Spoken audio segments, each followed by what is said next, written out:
ఈ లోకం శాశ్వతం కాదు. నువ్వు మహా అంటే రోజు అడుక్కున్నా కూడా, ఎవరికైనా చెప్పినా కూడా 500-600 వస్తే ఎక్కువ. అవి నీకు తాగడానికి ఉండడానికి సరిపోవు. ఈ లోకం శాశ్వతం కాదు. ఎప్పుడు చనిపోతావో తెలియదు. ఈ రోజే కనుక చచ్చిపోతే పైన 2 ఉంటాయి, ఒకటి నరకం, ఒకటి స్వర్గం. ఒకవేళ నువ్వు నరకానికి వెళ్ళిపోమని ప్రభు చెప్తే ఏం చేస్తావు నువ్వు? తప్పదుగా.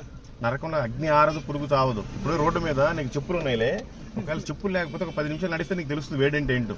అట్లాంటిదే ఇక్కడ ఏంటి, ఒకవేళ నీ కాళ్ళు కాలినా చెట్టు కిందకైనా పోయి మంచిగా ఉండొచ్చు. ఆడ మాత్రం తప్పించుకునే అవకాశం లేదు నరకానికి వెళ్ళిపోతే. చాలా భయంకరమైన పరిస్థితి. అగ్ని ఆరదు, పురుగు చావదు అక్కడ. ఇక్కడ ఉన్నప్పుడే మనం మారాలి. నీకు అవకాశం ఉంది.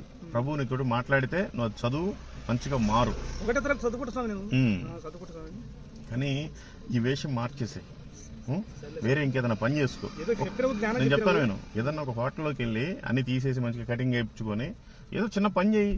సప్లై చేసేదో ఏదో, అవసరమైతే కప్పులు కడుగు, అవసరమైతే బాత్రూమ్లు కడుగు. కానీ ఈ లోకంలో నువ్వు ఏ పని చేసినా తప్పు లేదు. కానీ దేవుడిని నమ్ముకొని ఉండాలి.